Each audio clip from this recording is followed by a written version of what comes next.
hello, vanakkam. Welcome to HandiMagic Balaleet. நல்ல ஒரு டெலிஷியஸான traditional Arabic breakfast எப்படி செய்யலாம் பார்க்கலாமா? வாங்க. முதல்ல அடுப்பு பற்ற வச்சு ஒரு பேன் வச்சுக்கலாம். இதில் சேமியா வறுக்க போகிறோம். அடுப்பு மிதமான தீயில் இருக்கட்டும். இதில் 1 டேபிள் ஸ்பூன் அளவுக்கு நெய் சேர்த்துக்கலாம். இல்லைன்னா வெண்ணெய் கூட நீங்கள் சேர்த்துக்கலாம். இது கொஞ்சம் சூடாகட்டும். இப்போ இதில் 1 கப் அளவுக்கு சேமியா சேர்த்துக்கலாம்.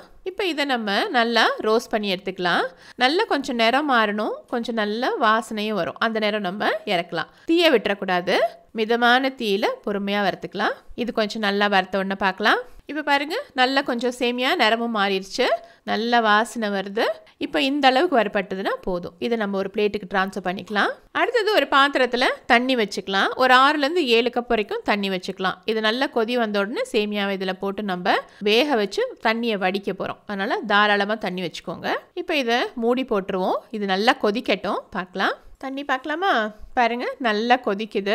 நல்லா ரோல் பாயில் ஆகணும். இப்போ நம்ம எடுத்து வச்ச நம்மளுடைய சேமியா, நான் பாருங்க 1 டேபிள் ஸ்பூன் அளவுக்கு சேமியாவை கூட கொஞ்சம் செவந்து எடுத்திருக்கேன். ஒரு டபுள் கலர் எஃபெக்ட் கிடைக்கும் அதுக்காக. இப்போ இந்த சேமியாவை கொதிக்கிற தண்ணியில் போட்டுக்கலாம். இப்போ இதை ஒரு வாட்டி நல்லா கலந்து விட்டுடலாம். நீங்கள் இந்த இடத்துல வறுத்த சேமியா யூஸ் பண்ணுறீங்க அப்படின்னா இந்த நேரத்தில் 1 டேபிள் ஸ்பூன் வெண்ணெயோ அல்லது நெய்யோ சேர்த்துக்கோங்க.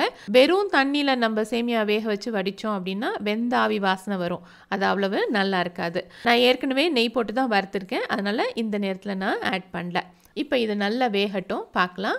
இப்போ சேமியா வெந்துருச்சான்னு பார்க்கலாமா?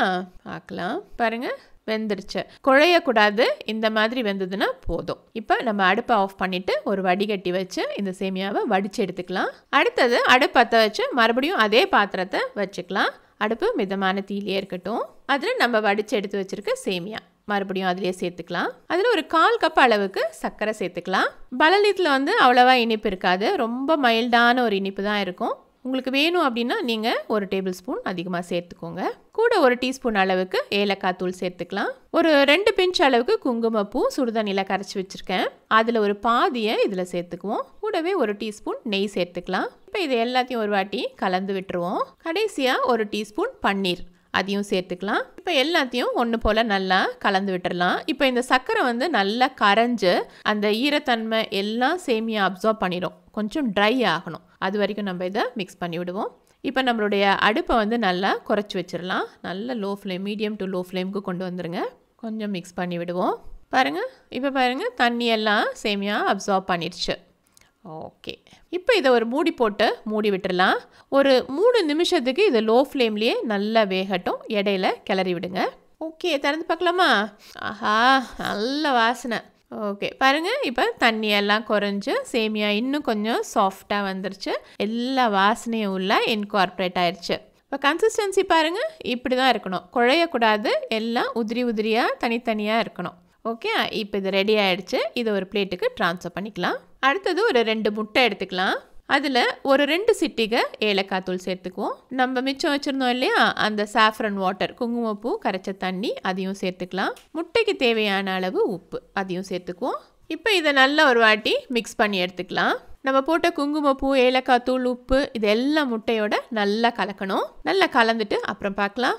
மறுபடியும் அடுப்பு பற்ற வச்சு ஒரு பேன் வச்சுக்கலாம். அடுப்பு மிதமான தீயில் இருக்கட்டும். ஒரு 1/2 டேபிள் ஸ்பூன் அளவுக்கு வெண்ணெய் அல்லது நெய் சேர்த்துக்குவோம். இப்போ நம்மளுடைய பட்டர் நல்லா உருகிடுச்சு. இதில் நம்மளுடைய முட்டை கலவை மறுபடியும் ஒரு வாட்டி நல்லா அடிச்சுட்டு இந்த மாதிரி சேர்த்துக்கலாம். இப்போ இந்த முட்டை ரொம்ப முருகலாக வேக விடக்கூடாது, நல்லா சாஃப்டாக வெந்து எடுக்கணும். நம்ம சேனலில் ஏற்கனவே நம்ம நல்லா ஸ்பைஸியாக ஒரு சேமியா முட்டை பிரியாணி பண்ணியிருக்கோம். அதுக்கான லிங்க் டிஸ்கிரிப்ஷன் பாக்ஸில் இருக்குது, மேலே ஐ பட்டன்லேயும் இருக்குது. செஞ்சு பாருங்கள். இது கொஞ்சம் வேகட்டும். இப்போ இதை திருப்பி போடுவோம். ஆல்ரைட், இப்போ ஜஸ்ட் ஒரு கொஞ்சம் நேரத்துலேயே மறுபடியும் இதை திருப்பிடலாம். போதும், திருப்பிடுவோம். ஆல்ரைட், இப்போ இது ரெடி ஆயிடுச்சு. இப்போ நம்ம ரெடியாக வச்சுருக்க சேமியா மேலே இதை பிளேட் பண்ணிடலாம். இப்போ அலங்காரத்துக்காக மேலே கொஞ்சம் குங்குமப்பூ, அவ்வளோதான். நல்ல டெலிஷியஸான ஒரு ட்ரெடிஷ்னல் அரபிக் பிரேக்ஃபாஸ்ட் பலலீத் ஃபென்டாஸ்டிக்காக ரெடி ஆயிடுச்சு. இந்த கன்சிஸ்டன்சி பாருங்கள், இந்த மாதிரி தான் இருக்கணும். ரொம்ப குழஞ்சிருக்கக்கூடாது, நல்ல உதிரியாக தனித்தனியாக தான் இருக்கணும். பலலீத்தில் நட்ஸ் சேர்க்க மாட்டாங்க, இனிப்பு ஓவராக இருக்காது. நல்ல ஒரு ஹாட் ப்ரெட்டோட இல்லை ஒரு தந்தூரி ரோட்டியோட என்ஜாய் பண்ணுவாங்க. நீங்களும் செஞ்சு பாருங்கள், உங்களுக்கும் ரொம்ப பிடிக்கும். நம்ம சேனல் இன்னும் சப்ஸ்கிரைப் பண்ணிக்கலையா? சப்ஸ்கிரைப் பண்ணிக்கோங்க. உங்கள் நட்புறவுகளோடையும் பகிர்ந்துக்கோங்க. மறக்காமல் பெல் ஐக்கானையும் கிளிக் பண்ணி வச்சுக்கோங்க. மற்றும் ஒரு நல்ல பதிவுடன் மீண்டும் சந்திப்போம். தேங்க்ஸ் ஃபார் வாட்சிங்.